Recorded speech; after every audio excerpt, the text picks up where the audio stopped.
दीपक जी पूछते हैं, नथुनों को कैसे खोलें, भारी कफ जमा हो गया है। दीपक जी, ज्ञान दीपक है। मतलब समझिएगा, दीपक को जलाना हो तो क्या करना पड़ता है? कलश लाओ, बाती लाओ, ईंधन लाओ, अग्नि लाओ, और फिर पंखा चले तो बुझ जाता है। ठीक है, तो ज्ञान को थोड़ा सा परिष्कृत करते हैं। दो जीवों को आपके साथ मिलाते हैं, एक घोड़े को और एक कुत्ते को। कुत्ता क्या करता है? कपालभाति, और घोड़ा क्या करता है? ध्वनि, लय और ताल को मिलाता है। अब इन दोनों का कॉम्बो पैक बना देते हैं, यानी घोड़े की प्राण लेने की प्रक्रिया और कुत्ते की याददाश्त जगाने की प्रक्रिया, दोनों को मिला देते हैं। ठीक है, तो इस तरह से इसका रिदम बन जाएगा।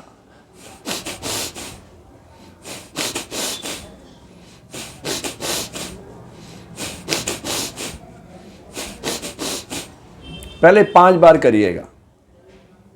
अगर शरीर घबराने लगे तो कम कर देना, अगर शरीर सपोर्ट करे तो 6 बार कर देना।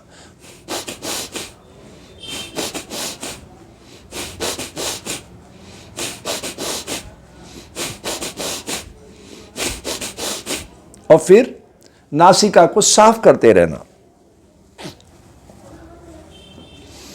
अब 6 के बाद अगला अंक कितना होता है? 7।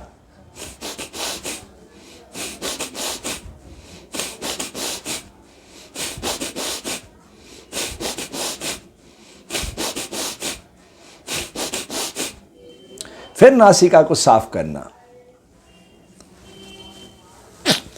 समझ रहे हो ना दीपक जी? 2 जीवों को मिला रहे हो आप अपने अंदर, घोड़े को और कुत्ते को। ठीक है, ये दोनों ही बहुत वफादार हैं। हाँ, इन दोनों की वफादारी को एकता के सूत्र में बांध देते हैं। ठीक है, पहले तो ये समझिए दीपक जी कि जितने आसन प्राणायाम है सब पशु पक्षियों से लिए गए। हमारे पास अपना कुछ नहीं है, मानव जाति के पास सब उधार का लिया हुआ है। लेकिन मानव को प्रकृति ने सर्वश्रेष्ठ गति बनाया कि वो सब का उधार ले सकता है। बाकी कोई जीव हमारा उधार कुछ नहीं ले सकता।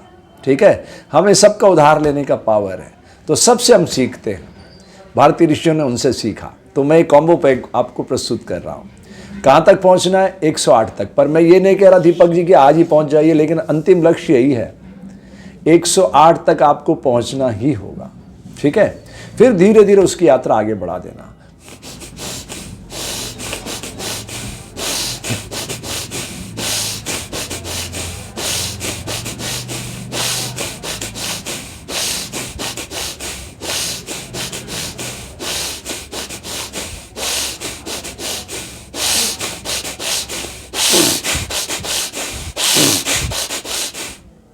ज्यादा खींचोगे ना, मूलाधार चक्र खुलेगा तो लपेट बनेगी पूरे चक्रों की और दिमाग लहराने लग जाएगा। ये ध्यान रख लेना, जल्दबाजी मत करना। ठीक है, ये बात समझिए। मेरे एक साथी थे जो हमेशा कहते, नशे को ना कहो, नशे को ना कहो, नशे को ना कहो, स्वास्थ्य को हाँ कहो। और जब शाम होती तो बोलते, बहुत थका हुआ हूँ, एक ब्लैक डॉग का पौवा ला दो, थकान मिटाना।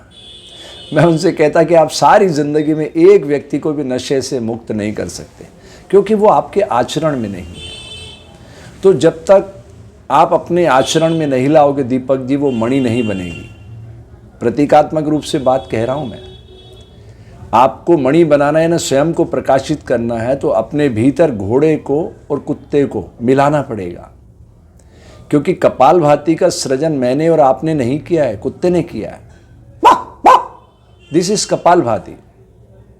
वो घोड़ा लगातार अपनी ऊर्जा शक्ति को बढ़ाता है। आप हैरान हो सकते हैं, एक स्वस्थ व्यक्ति 1 मिनट में 15 श्वास लेता है, घोड़ा 16 श्वास लेता है। बावजूद ज़्यादा श्वसन के विज्ञान कहता है जो जितनी जल्दी श्वास लेगा उतनी जल्दी थकेगा। लेकिन घोड़े के साथ बिल्कुल उल्टा है, वो जितनी ज़्यादा श्वास लेता उतनी एनर्जी को बढ़ाता है। तो प्रकृति ने उसको ये नायाब तोहफा दिया। समझिएगा, आरपीएम वैल्यू उसी से काउंट की जाती है। तो वो अपनी एनर्जी को बढ़ाता कैसे, ये प्रश्न मेरे लिए रिसर्च का था। तो मैंने जाना कि वो जितना कार्बन डाइऑक्साइड छोड़ता वायुमंडल में, ठीक उसी अनुरूप वायुमंडल से ऑक्सीजन खींच लेता है, यानी रिसीव कर लेता है। हम नहीं कर पाते हैं, इसलिए हम जल्दी थक जाते हैं। लेकिन अगर मानव जाति जितना कार्बन रिलीज करती है बॉडी से, उतना ही ऑक्सीजन रिसीव कर सके, यकीनन चमत्कार घटित हो सकता है। तो ठीक है दीपक जी, 108 तक पहुंचिए और फिर अपना अनुभव मेरे साथ साझा कीजिएगा इसी वीडियो पर। ठीक है, आपके मंगल की कामना करता हूं।